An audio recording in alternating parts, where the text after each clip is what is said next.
selalu berusaha menyimpan sesuatu yang bisa membawa manfaat, baik untuk dirinya, untuk anak cucunya, maupun untuk keluarganya, untuk masa kini dan masa depannya.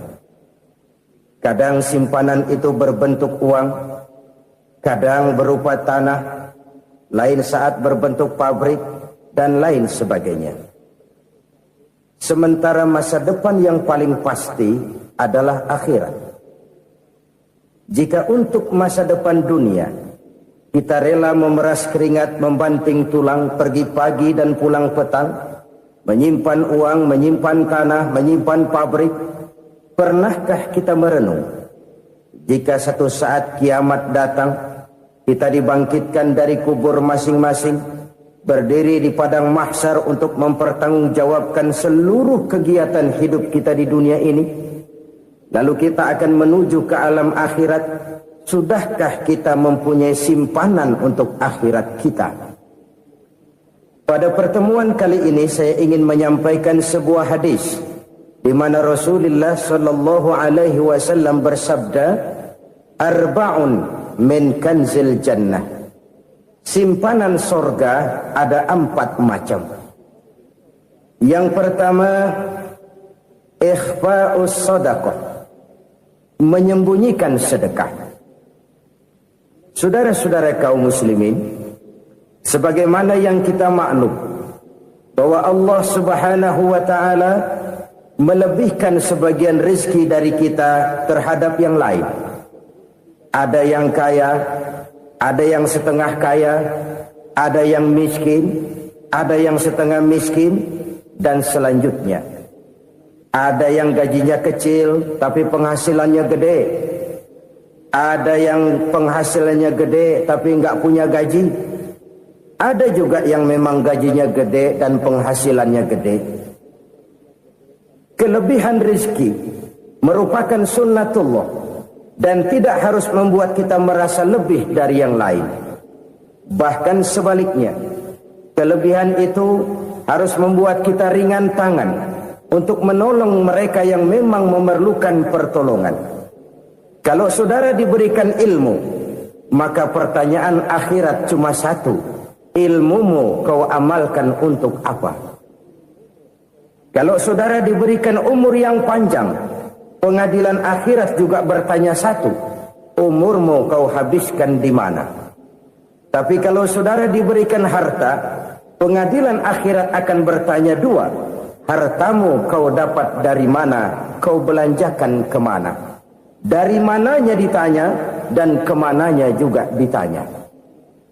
Oleh karena kita akan dimintakan pertanggungan jawab, maka amanah yang bernama harta ini harus kita gunakan dengan sebaik-baiknya. Ada penggunaan yang merupakan kewajiban, itu zakat namanya. Ada penggunaan yang sewaktu-waktu, itu infak namanya. Ada yang lebih sewaktu-waktu lagi, dan itu sedekah namanya. Zakat dia terikat oleh haul dan nisab, oleh putaran batas waktu dan ukuran dari harta itu sendiri. Sedangkan infak terikat oleh situasi dan kondisi perekonomian seseorang. Sedangkan sedekah tidak terikat dengan apapun. Dalam kondisi seperti apapun kita bisa melakukan sedekah dengan yang terkecil sekalipun. Sampai-sampai Rasulullah sallallahu alaihi wasallam mengajarkan, la tahqiranna minal ma'rufi syai'an walau an talqa akhaka biwajhin talik. Atau ada hadis, tabassumuka fi wajhi akhika laka shadaqah.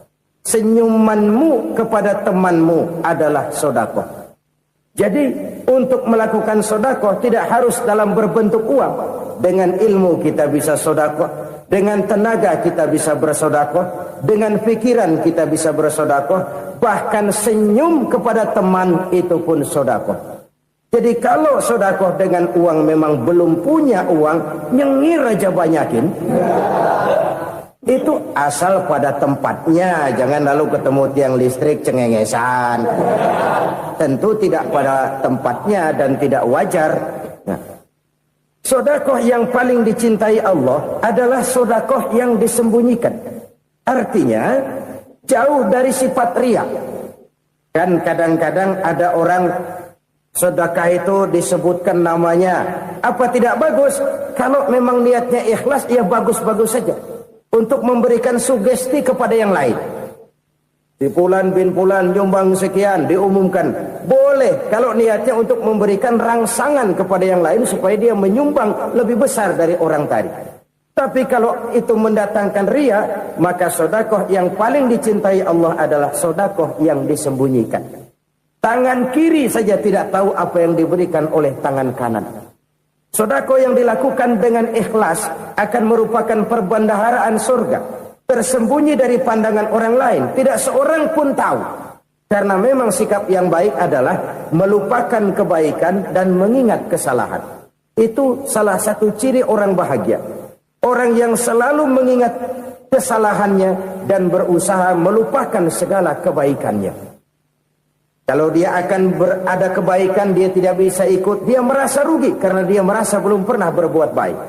Tapi kalau akan melakukan kesalahan baru, dia ingat kesalahan yang sudah-sudah, sehingga terhalang baginya untuk melakukan satu kesalahan baru. Demikianlah saudara-saudara, bahwa Allah melebihkan rizki sebagian kita dari yang lain, agar terjadi tolong-menolong dalam kehidupan ini. Jadi kesenjangan yang nature, kesenjangan yang alami, itu sunnatullah. Ada yang kaya, ada yang miskin, ada yang kelas menengah. Nah, kenapa lalu sekarang kita berusaha mengentaskan kemiskinan? Oleh karena adanya kesenjangan struktural. Kalau yang kaya bisa semakin kaya, kenapa yang miskin tidak bisa naik jadi ikut sedikit kaya? Sebab pada dasarnya Islam adalah agama yang sejak turunnya sudah berupaya memerangi kemiskinan. Bahkan dikatakan kemiskinan itu mendekatkan kepada kekufuran. Orang kalau miskin udah dekat banget sama kafir. Gampang menjadi kafir. Berapa banyak saudara-saudara kita yang oleh karena soal perut, oleh karena soal materi, terpaksa meninggalkan dan menanggalkan akidahnya.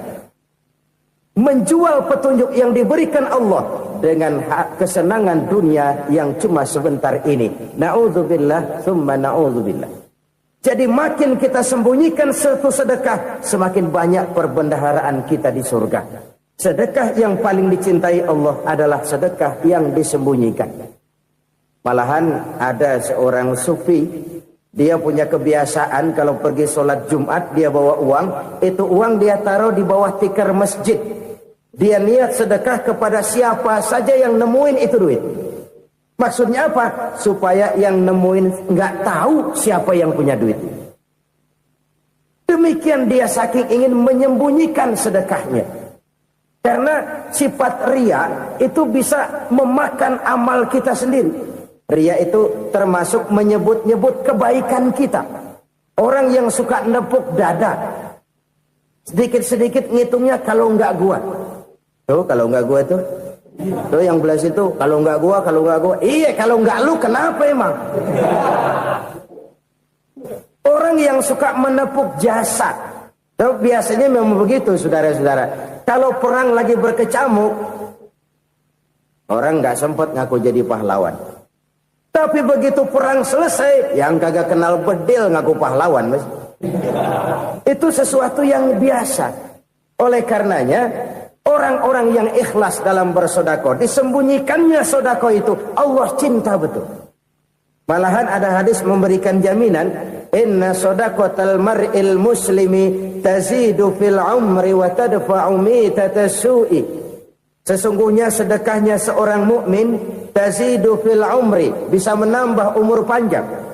Wa tadfa'u mitatas su'i, dan menyelamatkan manusia dari mati secara su'ul khatimah. Jadi siapa yang kepengen panjang umur, banyaklah sedekah. Yang bosan hidup, pelit terus. Sedekah menambah panjang umur dan menyelamatkan manusia dari mati secara su'ul khatimah. Pak, katanya umur itu nggak bisa ditambah, nggak bisa dikurangin. Kapan? Kalau ajal sudah datang. Fa idza jaa ajaluhum la yastakhiruna sa'atan wa la yastakdimun. Kalau ajal datang tidak bisa dimajukan, tidak bisa dimundurkan. Itu kalau ajal sudah datang. Tidak bisa lagi umur ditambah dikurangi, sudah datang. Tapi kalau belum datang, itu kan haknya Allah.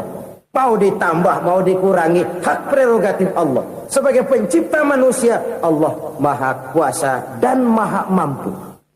Sedekah ini menambah panjang umur dan menyelamatkan manusia dari mati secara su'ul khatimah. Itu orang mati kan sama ya, kondisinya mati. Nggak nafas. Tapi hakikat mati kan lain-lain. Ada yang mati itu husnul khatimah, baik akhirnya.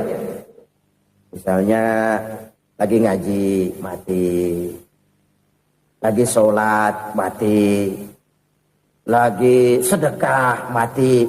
Ini yang dinamakan dengan husnul khatimah, baik di akhirnya. Sebaliknya ada yang su'ul khatimah, jelek di akhirnya. Ini yang jadi catatan akhir. Lagi nyekek botol, mampus. Lagi banting kartu, modar. Su'ul khatimah, jelek pada akhirnya. Sedekah menyelamatkan manusia dari mati secara su'ul khatimah. Dan kita semua kepengen mendapat husnul khatimah, jauh dari su'ul khatimah. Oleh sebab itu yang bisa menyelamatkan kita dari penyakit itu antara lain adalah sedekah yang disembunyikan, yang dikerjakan dengan ikhlas karena Allah, tidak karena kepengen dipuji orang, tidak karena ingin dikatakan orang pemurah. Sebab orang dermawan itu orang yang memberi tanpa harus diminta. Kalau masih harus diminta, ya belum dermawan namanya, masih harus diminta. Kalau nggak diminta ya tulus, lolos, polos. Saudara-saudara kaum muslimin rahimakumullah. Harta adalah amanat dan akan kita pertanggungjawabkan. Allah melebihkan rizki sebagian kita dari yang lain agar kita saling tolong menolong, bantu membantu. Nabi janjikan, siapa yang meringankan beban saudaranya muslim di dunia, Allah akan meringankan bebannya di akhirat nanti. Sebuah jaminan dari baginda Nabi. Si orang yang kita bantu barangkali tidak bisa membalas, Allah yang akan membalas lewat jalan lain yang tidak pernah kita sangka-sangka. Ada orang tanya, Pak, ini ada orang nyumbang masjid sambil marah-marah, bagaimana? Saya bilang sumbangannya aja ambil, marahnya jangan. Marahnya jangan diambil, itu urusan dia. Saudara-saudara kaum muslimin rahimakumullah. Umat Islam ini kan umat yang punya potensi besar. Kadang kita merenung, kenapa kadang-kadang pembangunan masjid kok lambat sekali? Kalau hotel hari ini peletakan pertama, bulan depan peresmian. Supermarket hari ini peletakan batu pertama, minggu depan peresmian. Tapi kalau sudah yang namanya masjid, kadang-kadang peletakan batu pertama sekaligus jadi batu terakhir. 3 tahun, 4 tahun, campur nebar jalak di jalanan, duit dijaring kayak ikan sepat. Apa tidak ada orang Islam yang kaya? Banyak. Apa tidak ada pengusaha muslim yang jadi konglomerat? Ada.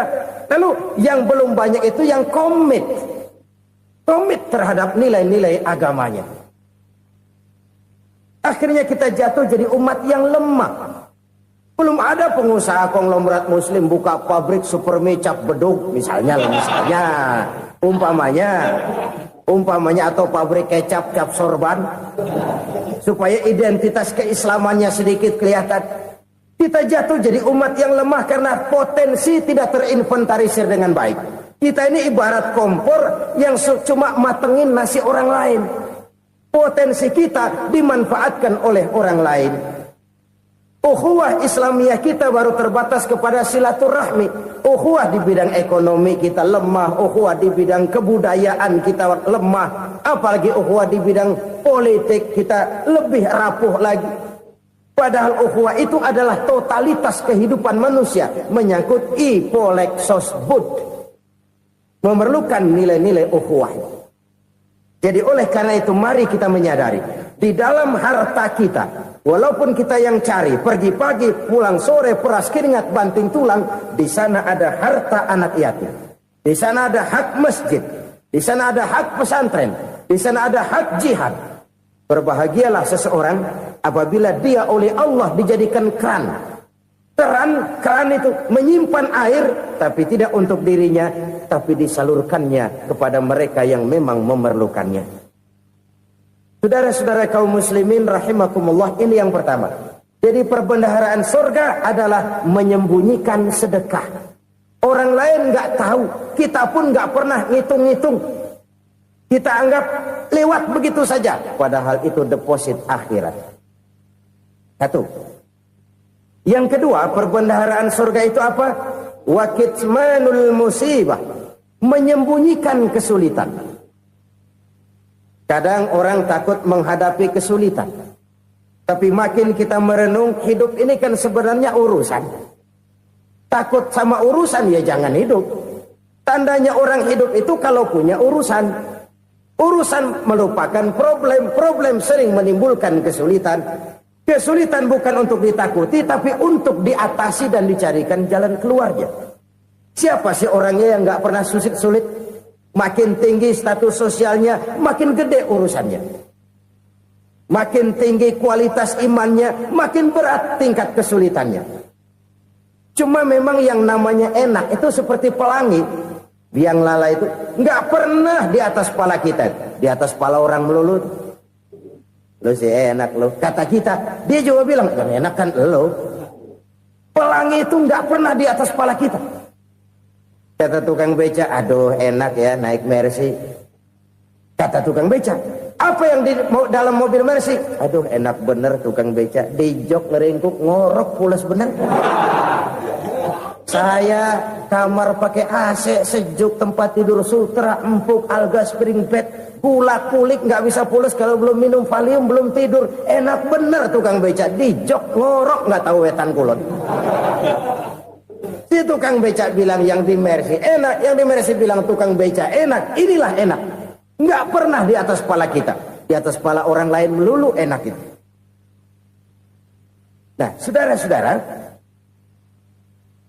yang merupakan perbendaharaan surga itu orang yang bisa menyembunyikan kesulitan, baik pribadi ataupun rumah tangga. Nih terutama rumah tangga yang jadi soalnya. Kadang-kadang kita ini kalau senang, sebaliknya kalau senang kita diam, kalem aja, cuek. Banyak banget duit kita bawaan, diam aja udah. Malah ketemu orang takut. Tapi begitu susah, sekampung tahu. Padahal Nabi mengajarkan perbendaharaan surga itu menyembunyikan musibah, menyembunyikan kesulitan. Kalau enak, cerita sama orang-orang. Kalau nggak enak, rasain sendiri, tekan sendiri, atasin sendiri.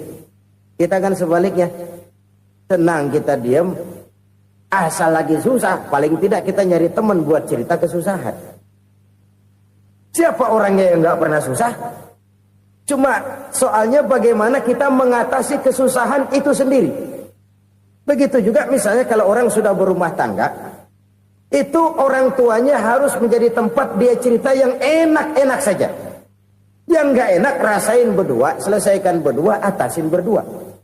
Jangan dibalik. Asal senang diam, giliran susah saja. Maknya laporan. Terbalik. Bisa menjaga security informasi. Maka nama bayam keluar diem, malah seluitan. Enak amat lo makan daging ayam. Security informasi. Saudara-saudara kaum muslimin rahimakumullah. Ujian yang terberat itu yang pernah diberikan kepada para nabi, para rasul, para aulia, para ulama. Makin tinggi keimanan, makin berat bentuk kesulitan. Ayo saya kemukakan satu contoh saja. Ada seorang nabi yang kaya, nabi kaya, namanya Nabi Ayub. Iblis kalau orang begini kan keki, ibadahnya rajin, kaya. Nih yang kayak begini susah digodain. Kalau ibadahnya rajin, miskin, kali bisa disogok. Sini imannya mantap, ibadahnya rajin, kaya, nabi lagi. Tapi namanya iblis, nggak kurang akal. Laporan, Tuhan, kenapa Les? Ya ini bahasa saya, bahasa Qur'annya sih nggak gitu. Itu hambamu yang namanya Ayub, dia rajin ibadah cuma karena dikasih kaya aja. Coba kasih miskin dia, berhenti dia sembahyang. Ah, kamu bisa aja. Saya tahu Ayub itu hambaku yang ikhlas. Saya buktiin Tuhan, silahkan. Dibuktiin lah, iblis turun ke alam ini. Yang mula-mula dia lakukan, dia rusak sawah ladang Nabi Ayub. Dia binasakan binatang ternak Nabi Ayub. Sehingga dalam waktu singkat, jatuhlah Nabi Ayub dari orang paling kaya, jadi orang paling miskin. Beliau masih ibadah di mihrab dalam masjid. Datang iblis. Saudara Ayub, ya. Lagi ngapain? Ibadah. Nyembah Allah, nyembah Allah. Oh, percuma. Kenapa? Tuhan yang ente sembah nih, dia udah bikin miskin ente. Sawah ladang ente hancur lebur, binatang ternak binasa. Sekarang ente jadi orang paling miskin. Ngapain nyembah Tuhan kayak begitu? Tekor.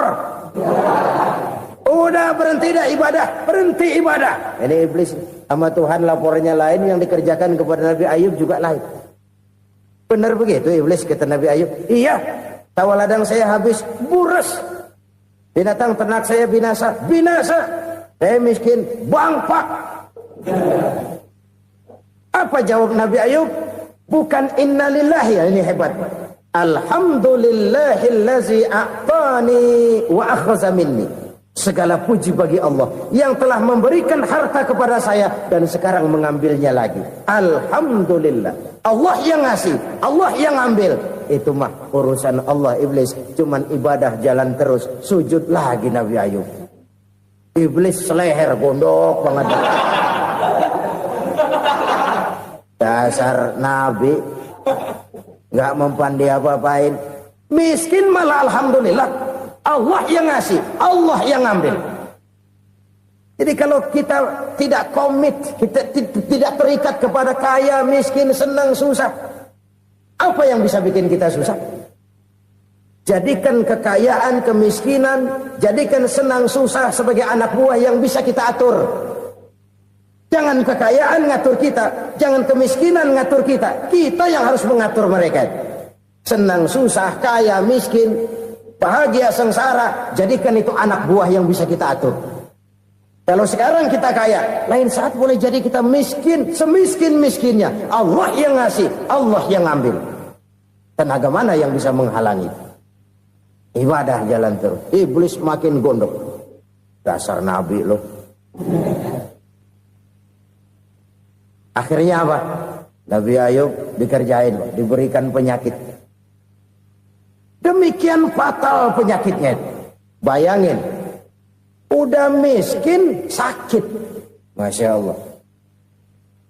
Miskin, sakit.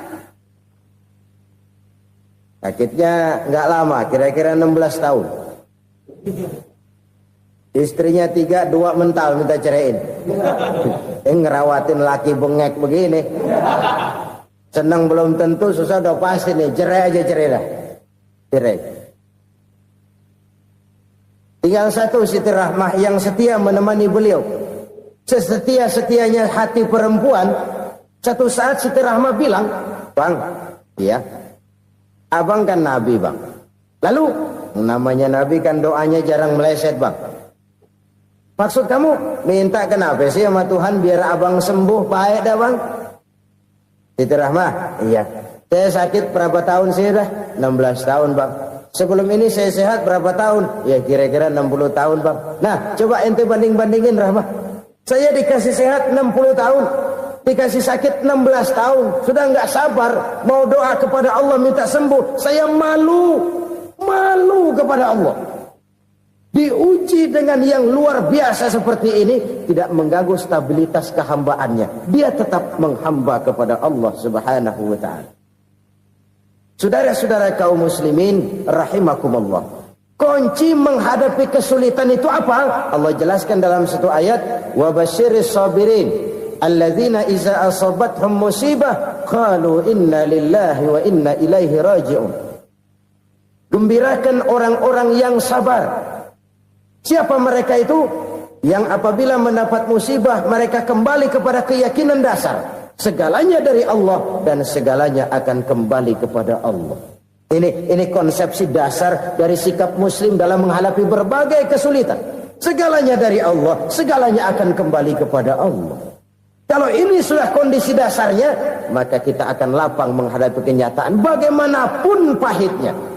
Apakah itu namanya miskin, apakah itu namanya sakit, bahkan maut sekalipun. Maut sekalipun. Segalanya dari Allah, segalanya akan kembali kepada Allah. Ini sikap hidup, bukan sekedar ucapan.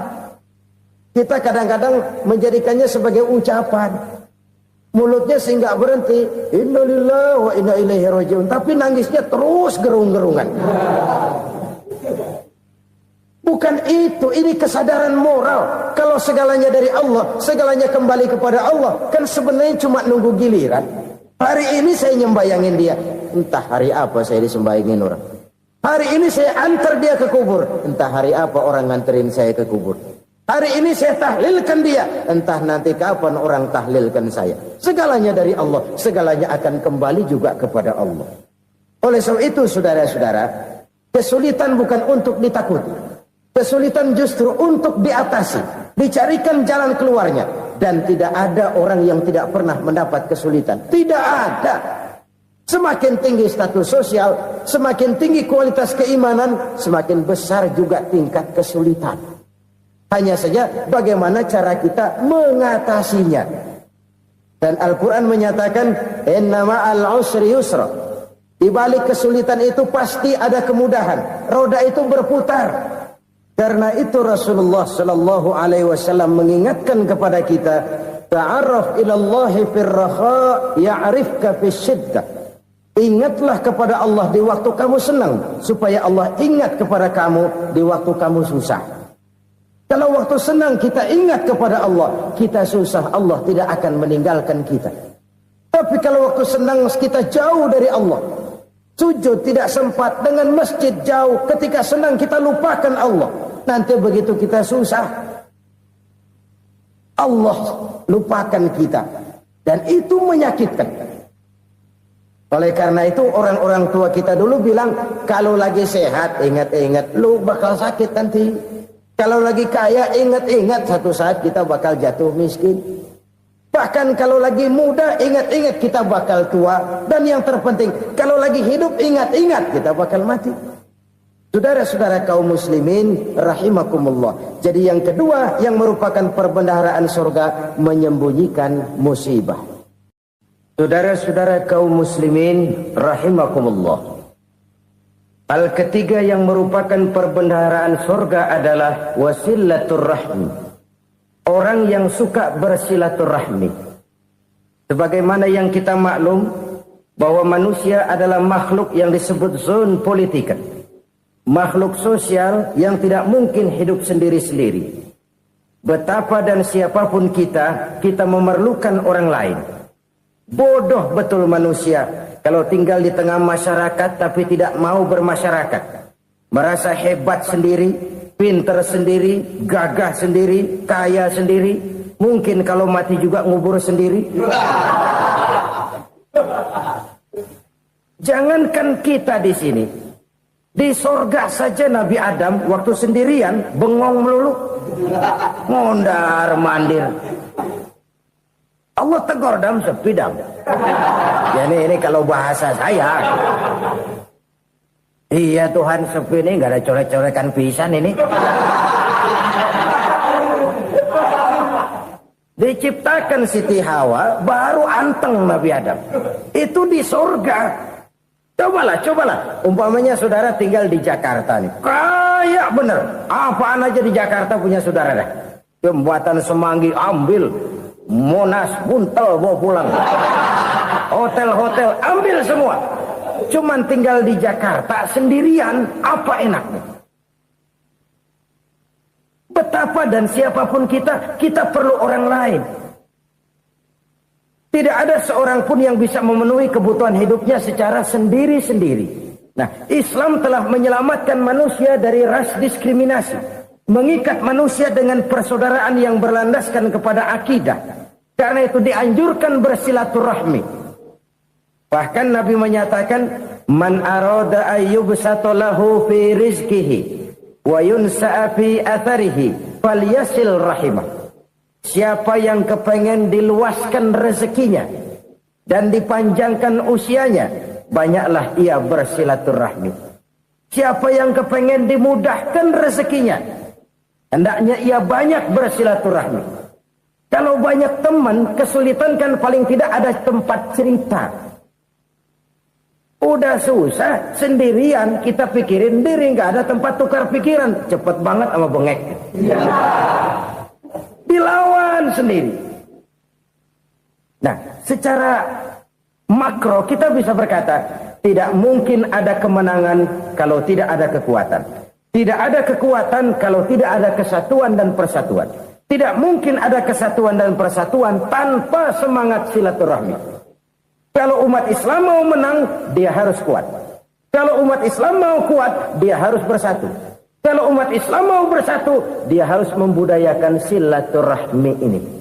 Bahkan sampai-sampai kata Nabi, kalau bisa cari nilai tambah. Apa? Silman qata'ak. Bersilaturahmilah kau kepada orang yang marah denganmu. Masya Allah, indahnya ajaran agama kita.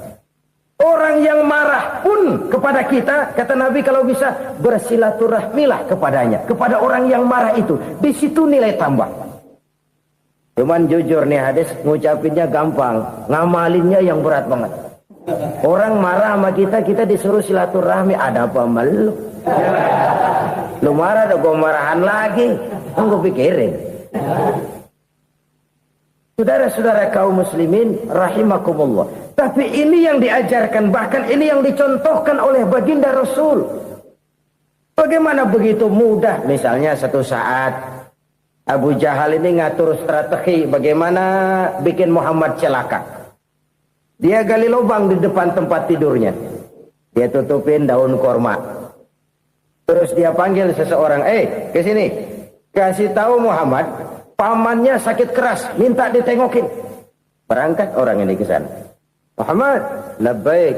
Pamanmu sakit keras, dia minta ditengokin. Baik, saya akan datang menjenguk beliau. Berangkatlah Nabi ke rumah Abu Jahal tanpa prasangka apapun. Abu Jahal udah pasang setil, selimut 3 rangkap setengah dipakai, persis kayak orang meriang. Tapi sembari ngintip dari balik selimut, begitu Muhammad buka pintu, nah masuk perangkap nih. Muhammad jalan menuju tempat pembaringan. Makin lama makin dekat, makin lama makin dekat, makin dekat ke lubang yang dipasang oleh Abu Jahal itu. Dalam hati Abu Jahal, terus dah jatuh, mampus dah lu ini. Mampus lu hari ini nih. Apa yang terjadi? Malaikat Jibril datang. Muhammad, pamanmu cuma pura-pura sakit. Di depan tempat tidurnya ada lubang perangkap supaya kamu jatuh ke situ. Sudah, kamu pulang. Balik kanan Nabi. Sudah hampir jatuh ke lubang, balik kanan, pulang. Bayangin kecewanya Abu Jahal. Muhammad dikit lagi, Muhammad dikit lagi. Enggak paman, saya pulang aja. Emosi bangun dari tempat tidur, enggak sadar kalau lagi pura-pura sakit. Lompat ngejar Nabi, dia lupa dengan lubang yang dia gali. Serak, nyemplung sendiri ke dalam lubang.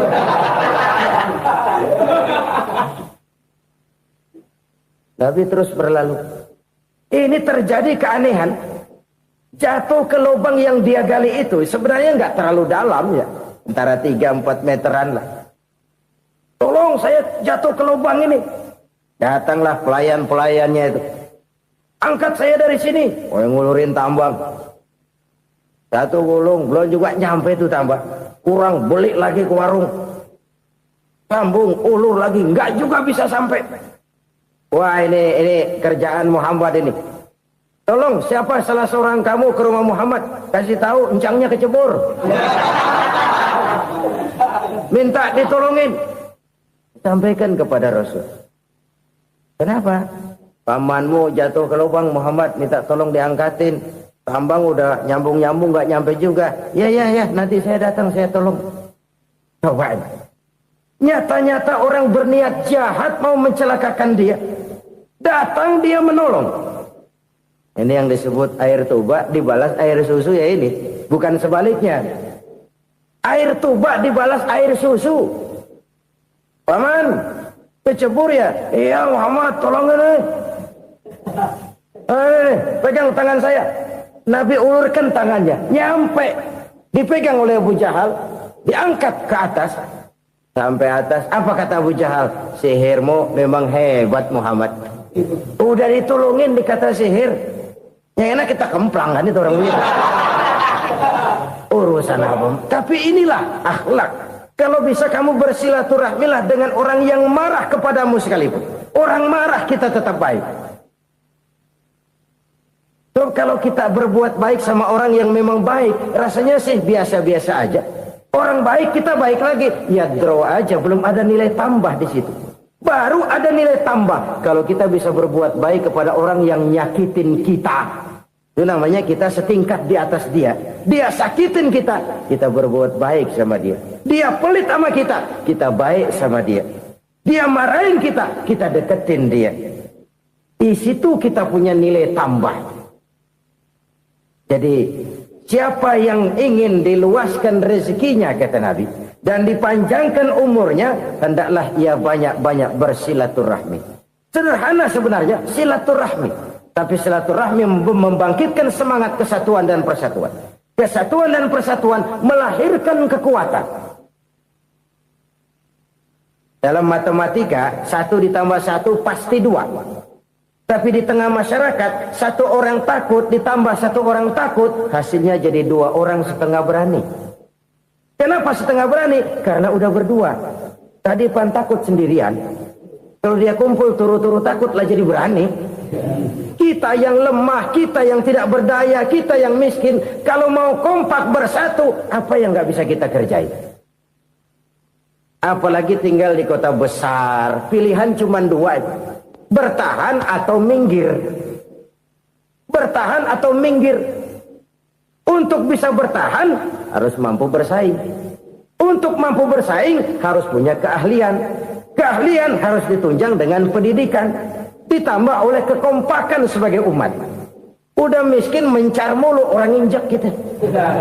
Orang nggak pandang urusan apa malu.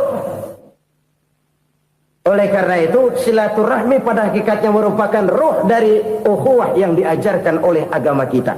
Bagaimana Islam menyelamatkan masyarakat manusia dari ras diskriminasi, mengikat manusia, dan tidak ada persaudaraan yang lebih indah selain persaudaraan yang diikat dengan nilai-nilai akidah. Sepanjang orang di jalan Allah, itulah saudara kita. Keluar dia dari jalan Allah, selesailah persaudaraan sampai di situ. Karena itu, kalau ingin menyimpan sesuatu di surga, banyaklah bersilaturahmi.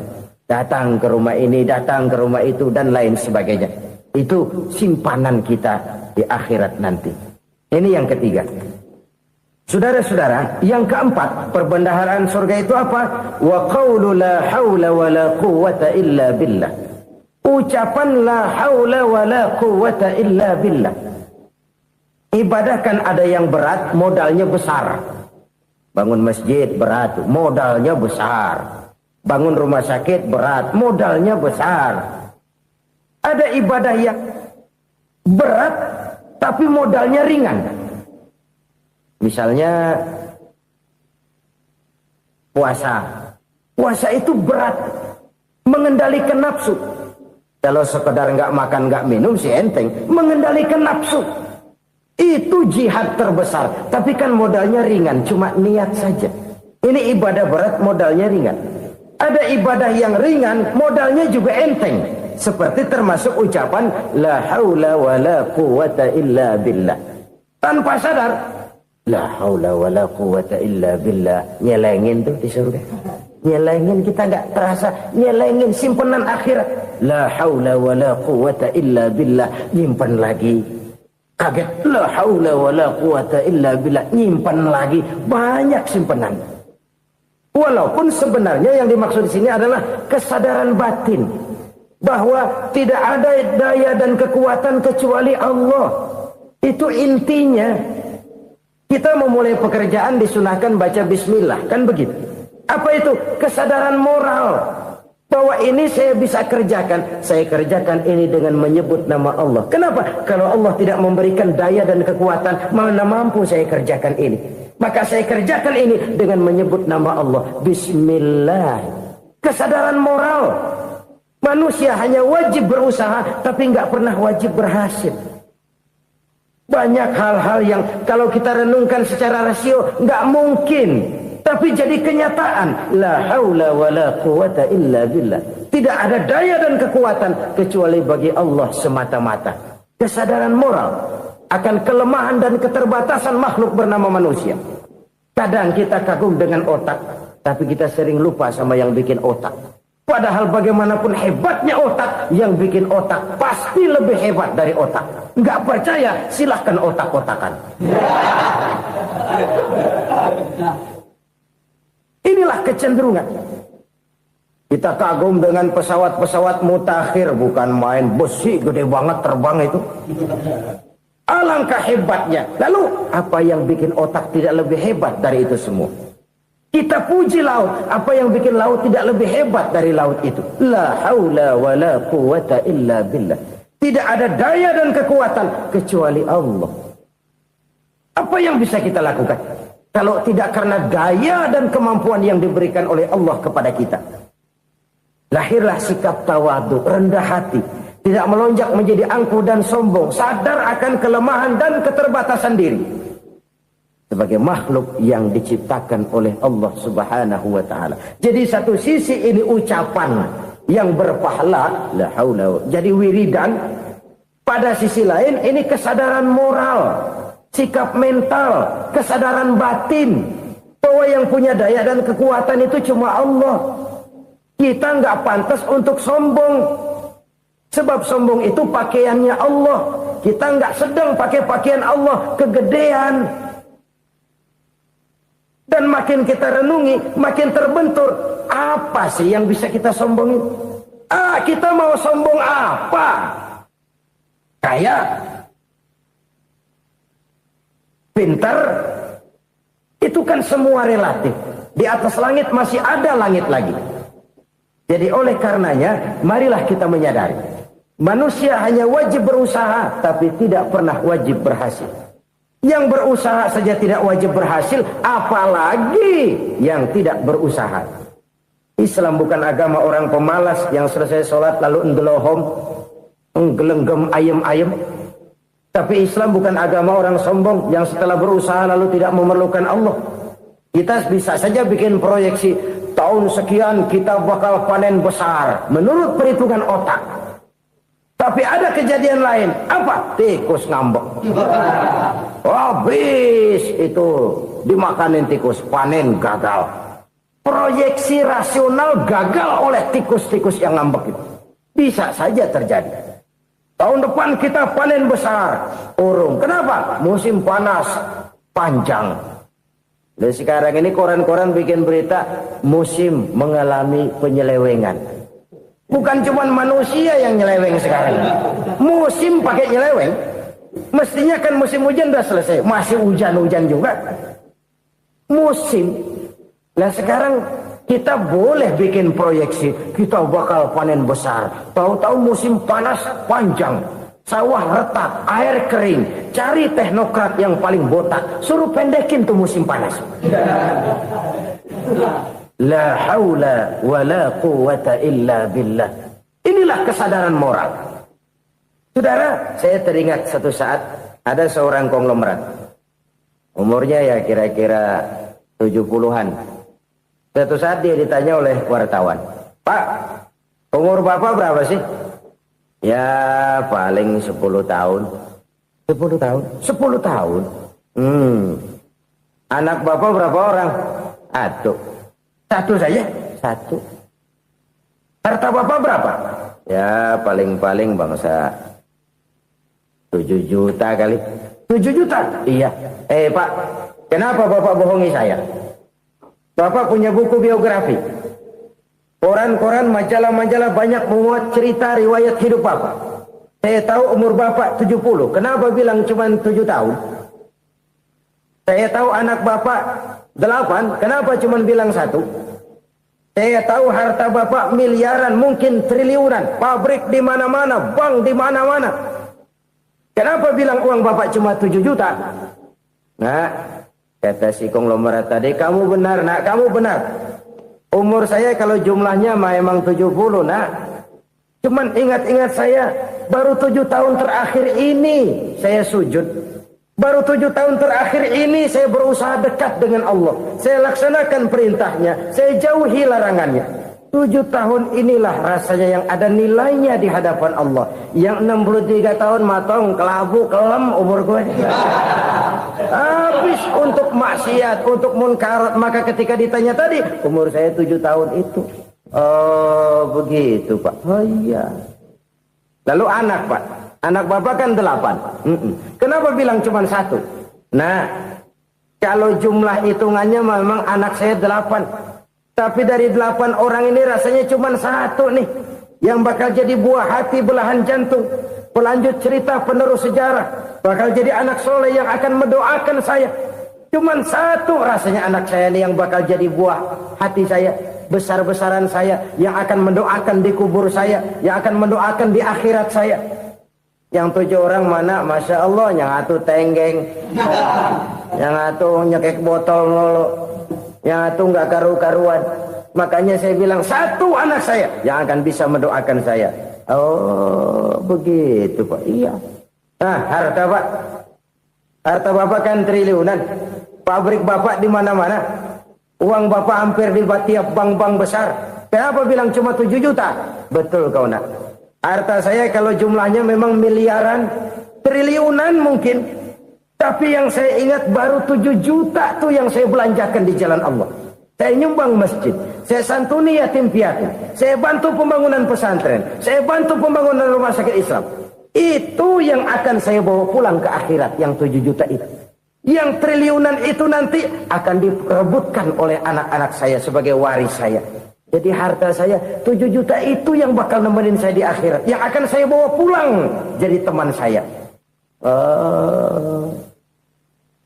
Saudara-saudara kaum muslimin, jangan-jangan orang tua itu adalah kita-kita ini. Jangan-jangan kita-kita ini adalah orang tua itu. Jangan-jangan itu potret dari diri kita masing-masing. Dari sekian umur yang diberikan Allah, berapa tahun yang ada nilainya di hadapan Allah? Dari sekian anak-anak yang merupakan amanah, berapa yang akan mendoakan kita sebagai orang tuanya menjadi anak soleh? Dari sekian banyak harta yang diberikan Allah, berapa yang akan kita bawa pulang menghadapnya nanti, yang kita belanjakan di jalan Allah? Ini sebuah potret kehidupan. Karena itu kita kembali kepada la haula wa la quwata illa billah. Kita wajib berusaha, kita wajib berikhtiar. Selebihnya, segala daya dan kekuatan hanya milik Allah saja semata-mata. Satu kesadaran batin dari setiap pribadi muslim. Setelah ia berusaha dan berikhtiar, ia menyerahkannya kepada Allah Subhanahu wa ta'ala. Jadi, satu sisi ini merupakan wiridan ucapan yang mengandung pahala. Pada sisi lain, ini merupakan sikap batin dari seorang muslim di dalam ia menghadapi realitas kehidupan ini. Saudara-saudara kaum muslimin, rahimakumullah. Kalau ini kita jadikan satu basis kehidupan, maka ini akan menyelamatkan manusia dari kemungkinan tergelincir menjadi orang yang lupa diri dan lupa darat. Sebab itu Imamul Ghazali berpesan, jadidis safinah fa innal bahra amiq, wa khuziz zad fa inna safara ba'id, wa khaffifil hamla fa innal hamla sadid. Perbarui selalu kapalmu karena lautan sangat dalam. Bawa bekal yang banyak karena perjalanan ini sangat jauh. Ringankan beban karena kebanyakan beban akan menyakitkan. Alangkah indah kalimat ini, alangkah dalam makna yang terkandung di sana. Perbarui selalu kapalmu karena lautan sangat dalam. Apa artinya ini? Jaga mentalmu baik-baik. Pelihara imanmu baik-baik karena hidup penuh cobaan seperti lautan. Kita kalau berlayar di lautan kan kadang-kadang tenang, angin bertiup sepoi-sepoi basah. Jika malam datang bintang gemintang bertabur menghias cakrawala. Rembulan memantulkan sinarnya dengan indah. Dalam keadaan begitu berlayar enak. Tapi lain saat ombak menggunung, halilintar menyambar, angin topan bertiup. Berapa banyak sudah saudara-saudara kita yang tenggelam di lautan dunia tanpa sadar bahwa dia belum sampai kepada pantai yang akan dituju. Berapa banyak sudah saudara-saudara kita yang tenggelam di lautan dunia ini tanpa sempat bangkit lagi. Dia menyangka sudah sampai kepada tujuannya. Hati-hati kapal jangan sampai bocor karena lautan sangat dalam. Iman ini jaga baik-baik karena hidup penuh dengan ujian. Wa khuzizat fa inna safara ba'id. Bawa bekal yang banyak karena perjalanan sangat jauh. Saudara mau ke Bandung, bawa duit. Saudara mau ke Surabaya, banyakkan lagi duitnya. Saudara mau ke Mekah, gepokan, iketan tuh duit nggak lembaran lagi. Makin jauh perjalanan, makin banyak bekal yang harus kita bawa. Kalau saudara dari Jakarta mau ke Surabaya, kagak bawa duit berangkat juga, itu sih bukan berani namanya, nekat. Sampai Surabaya belum tentu, sengsara di jalan udah pasti. Kenapa? Nggak bawa bekal berangkat. Sama juga kita nih, misalnya belum sempat sembahyang, mati. Waduh, berani banget orang. Belum punya bekal, mati. Sengsara di jalan. Atau bekal tidak cukup. Dari Jakarta saudara mau ke Surabaya, bawa duit 500 perak. Paling jauh Cikampek nyampenya itu. Paling jauh itu. Antara jauhnya perjalanan dengan bekal yang saudara bawa tidak seimbang. Hidup ini perjalanan panjang. A walking tour. Dimulai dari alam arwah. Sebelum jasad diciptakan, roh diciptakan lebih dulu. Dari situ pindah ke alam rahim. Dari alam rahim pindah ke alam dunia. Dari alam dunia pindah ke alam barzah. Baru menuju akhirat. Satu perjalanan panjang. Kalau bekal tidak bawa, sengsara di jalan. Bawa bekal yang banyak karena perjalanan ini sangat jauh. Wa khaffifil hamla, ringankan beban karena beban itu cuma akan menyulitkan. Kalau bekal itu sih keperluan, tapi beban nggak kita perluin, cuma ngeberat-beratin. Apa ini beban? Dosa. Kecurangan, kebatilan, kezoliman, ketidakadilan, kesewenang-wenangan. Itu akan jadi beban kita di akhirat. Alangkah celakanya, perjalanan panjang, bekal tidak bawa, beban kelewat banyak. Alamat sengsara di jalan. Pahala tidak ada, dosa berlipat ganda. Na'udzubillah, summa na'udzubillah. Kalau kita rangkum nasihat Al-Ghazali dengan kisah si konglomerat tadi, kita akan mengambil kesimpulan. Pertama, bekal terbaik dalam menghadapi gejolak kehidupan ini tidak lain adalah iman. Yang kedua, pahala dan dosa. Dua hal kontroversial. Pahala adalah bekal, dosa adalah beban. Tapi kita sekarang kan tidak begitu terangsang kepada yang abstrak. Orang berlomba mencari yang konkret-konkret saja. Yang real. Kalau memang dosa, benjol dong. Kira-kira begitu. Kira-kira begitu. Persis orang Yahudi dulu. Orang Yahudi itu kan pernah minta kepada Nabi Musa. Ya Musa, lan nu'mina laka hatta narallaha jahrah. Musa, kami nggak bakal mau beriman kepada Allah kalau belum kami lihat Allah ada nongkrong di depan kami. Kalau memang Tuhan ada, taruh dong di depan kami. Mau yang konkret-konkret saja. Kalau memang dosa, benjol dong. Kalau memang pahala, berasa dong. Orang terangsang kepada yang real, yang konkret-konkret saja. Karena itu, untuk mengejar dosa, orang mau bayar. Tapi untuk mengejar pahala, walaupun tidak bayar, orang segan. Ini yang dikatakan oleh Nabi, kamu mengharapkan ke surga, tapi kamu berat melaksanakan sesuatu yang bisa membawa kamu ke surga. Kamu ingin jauh dari neraka, tapi tiap saat kamu lakukan perbuatan-perbuatan yang justru menjerumuskan kamu ke neraka. Idda'aitum an-najata minan nar wa ramaitum fiha anfusakum.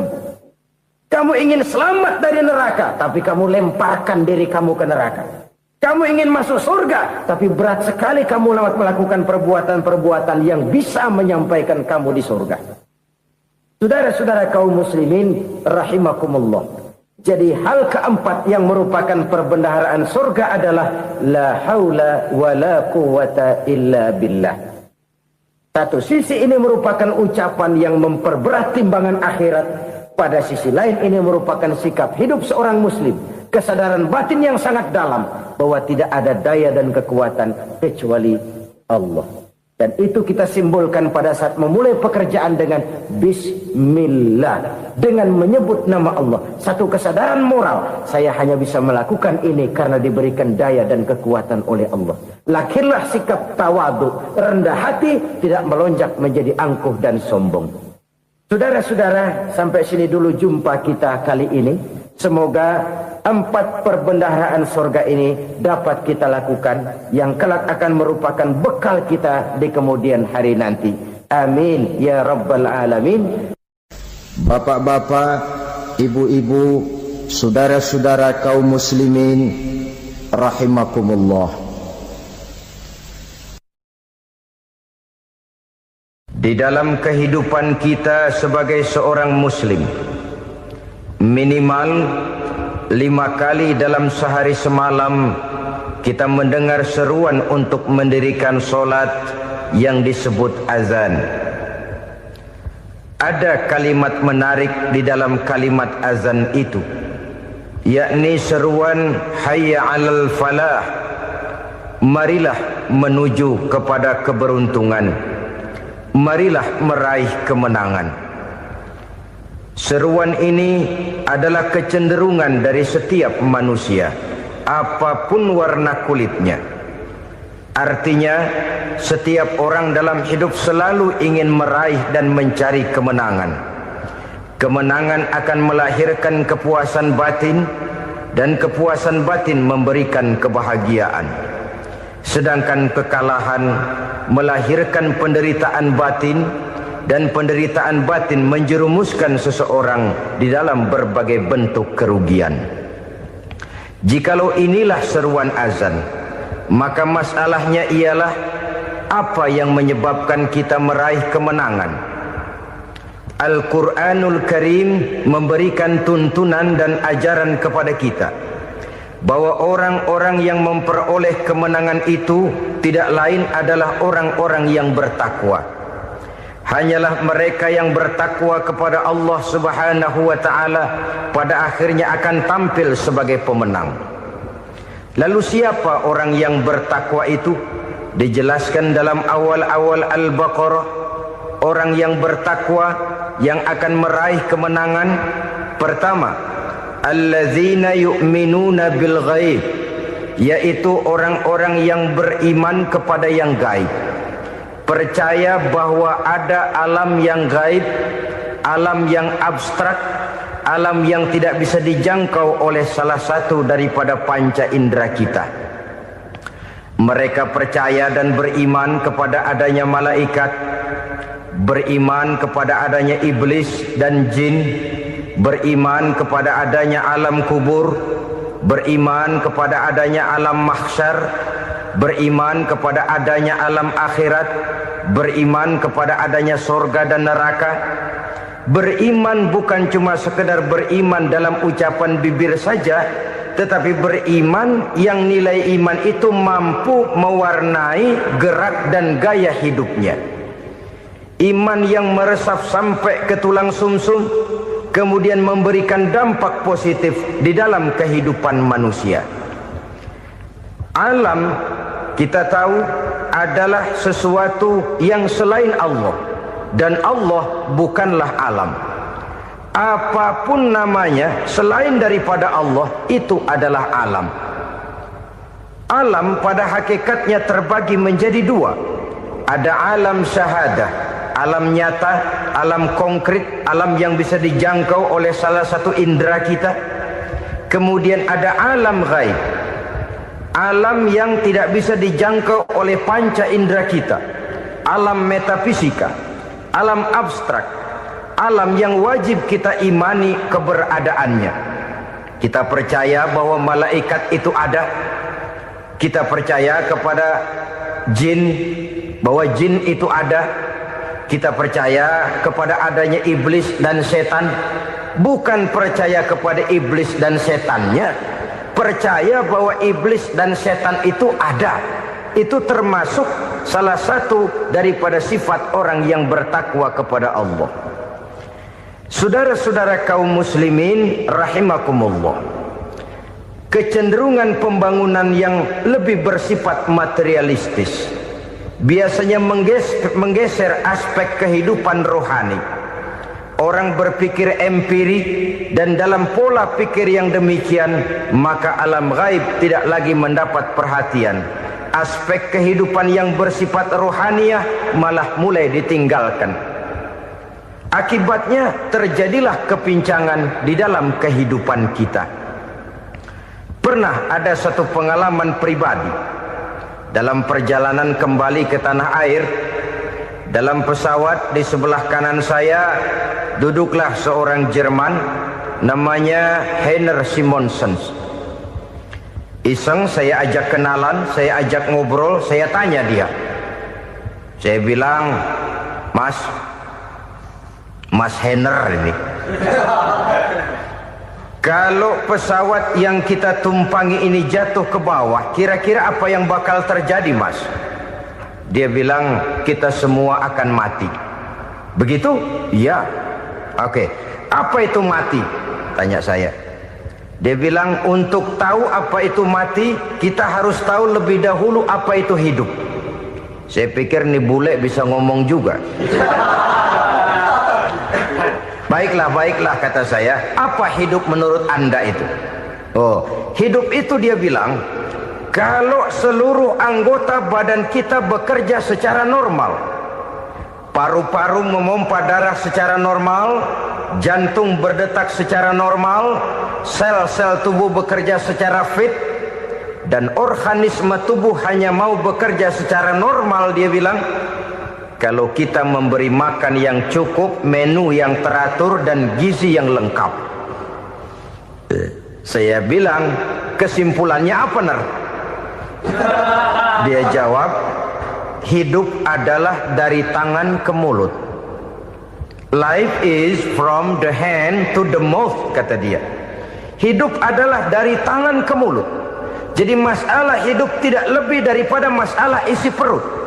Orang pergi pagi, pulang sore, peras keringat, banting tulang, perut yang dibelain. Saya bilang, you are wrong. Sampean salah, Ner. Kamu orang Islam bukan? Bukan. Pantas. Kenapa saya salah? Dia bilang, ya jelas salah. Salahnya di mana?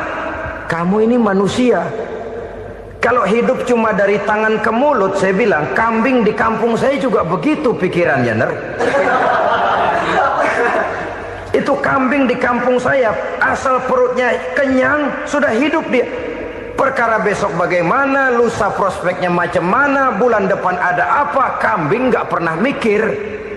Di kampung saya kambing juga pikirannya begitu.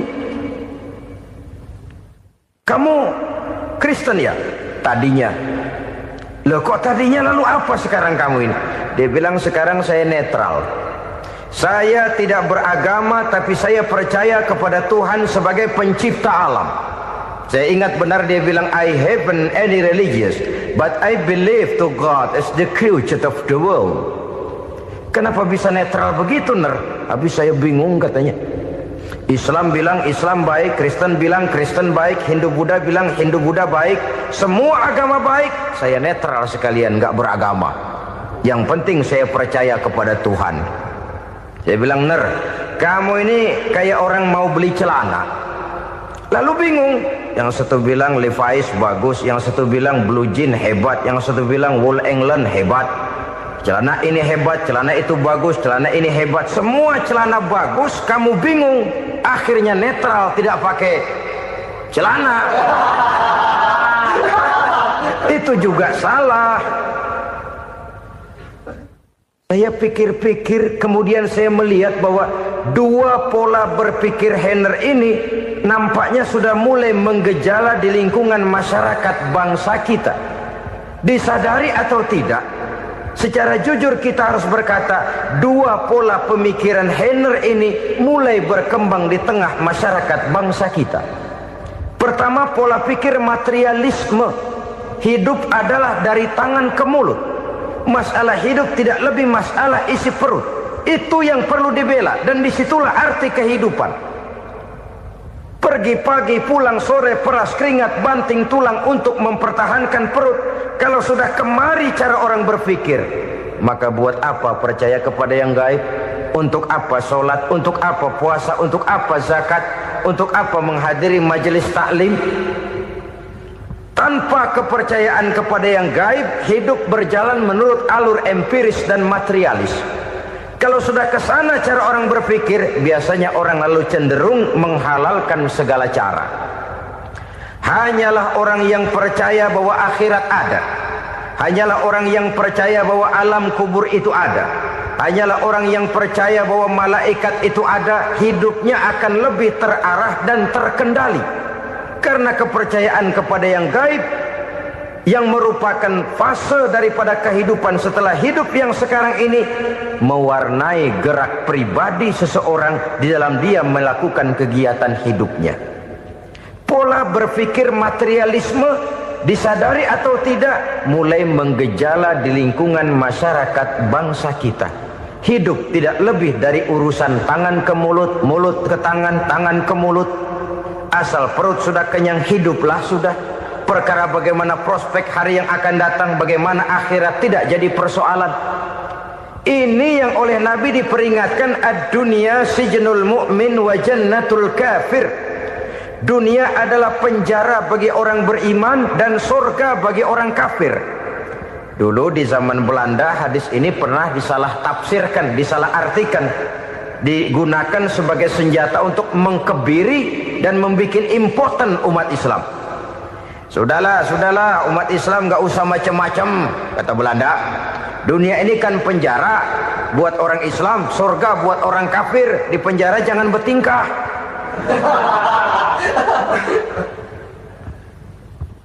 Pengertiannya tidak begitu. Dunia adalah penjara bagi orang mukmin. Artinya dalam kehidupan dunia seorang mukmin tidak bebas memperturutkan hawa nafsunya. Di penjara hawa nafsunya itu. Sebaliknya, surga bagi orang-orang kafir. Buat orang kafir, surgalah dunia ini. Mereka bebas memperturutkan hawa nafsunya. Dilarang tidak terlarang, dicegah pun tidak tercegah. Mereka hidup menurut alur bisikan nafsu mereka sendiri. Kemudian bila ajal datang, maut merenggut nyawa, selesailah surganya sampai di situ. Maka bagi orang-orang yang tidak percaya kepada adanya akhirat, kepada adanya alam gaib, surganya sebatas umurnya. Sekali lagi, surganya sebatas umurnya. Bila umur selesai, ajal pun datang merenggut nyawa, selesailah sudah surganya sampai di situ. Alangkah pendeknya perjalanan orang-orang yang tidak percaya kepada alam gaib ini. Bagi kita mukmin, jikalau kita mampu memenjarakan hawa nafsu, kita bisa bahagia di dunia ini. Dan Islam memang tidak menyuruh kita sengsara di dunia. Raih dunia, kejar dunia, gapai dunia sebagai alat untuk mencapai kebahagiaan di akhirat nanti. Hidup adalah satu perjalanan panjang yang terbentang sejak kita terlahir dari alam rahim sampai kepada alam akhirat nanti. Andai kata kita gagal meraih kebahagiaan di dunia, toh kita masih punya akhirat. Tapi jangan jadi dalil yang melemahkan semangat. Biarin dah kita di dunia kebelangsak, yang penting akhirat. Akhirnya dunia benar-benar kebelangsak. Bagaimana dunia ini bisa kita raih, dan bagaimana meraih dunia untuk menunjang kepentingan akhirat nanti. Yang kedua, dari pikiran Heiner yang saya lihat menggejala di lingkungan masyarakat bangsa kita, timbulnya manusia-manusia netral. Seolah-olah Tuhan yes, agama no. Sama Tuhan percaya, agama ogah. Tuhan ngangguk, giliran agama godeng. Padahal hampir dalam setiap ayat dalam Quran, kata-kata amanu biasanya bergandeng dengan wa amilus shalihat. iman dan amal soleh. Ini sebagai isyarat Tuhan dan agama jangan pernah dipisah-pisah. Apabila kita bertuhan, maka kita harus beragama. Apabila kita beragama, maka agama itu harus bersumberkan dari Tuhan yang kita imani itu. Tidak mungkin kita pisah, Tuhan yes, agama no. Sama Tuhan percaya tapi agama bikin sendiri. Sembayangnya cukup bengong 2 jam madep ngulon.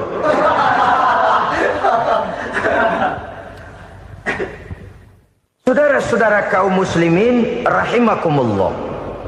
Jadi dengan demikian, agama yang kita akui merupakan unsur mutlak di dalam pembangunan sekarang ini, merupakan bagian dari kehidupan yang menuntun kita bahwa di balik alam nyata ini, di balik alam syahadah ini ada alam gaib. Dan mudabbir, murabbi, yang mengatur, yang menguasai, yang memelihara baik dia alam nyata, baik dia alam gaib, tidak lain adalah Allah Subhanahu wa ta'ala. Di sana ada satu super power, satu maha kekuatan yang kita perlu bersandar kepadanya. Sebagai makhluk nyata yang hidup di alam nyata, berbuatlah secara nyata sebagaimana harusnya kita berbuat. Karena Islam jelas bukan agamanya orang pemalas. Islam jelas bukan agamanya orang yang mengajarkan setelah selesai sholat boleh duduk, nggelenggem ayam-ayam, ndelohom, menghitung bintang di langit sambil menunggu keajaiban. Tidak. Islam adalah agama yang mengajarkan apabila sholat sudah selesai kamu kerjakan, bertebaranlah di permukaan bumi, cari karunia Tuhanmu. Jangan hidup berpangku tangan menunggu keajaiban.